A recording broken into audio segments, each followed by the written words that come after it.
رمضان۔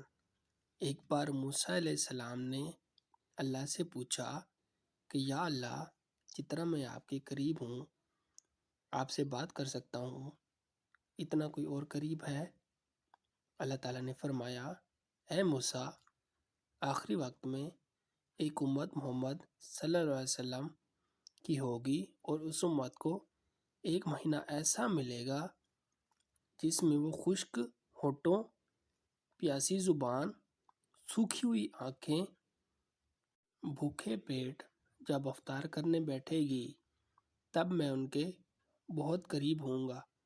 موسیٰ، تمہارے اور میرے درمیان 70 پردوں کا فاصلہ ہے، لیکن افطار کے وقت اس امت اور میرے درمیان ایک پردے کا فاصلہ بھی نہیں ہوگا، اور جو دعا وہ مانگیں گے اسے قبول کرنا میری ذمہ داری ہے۔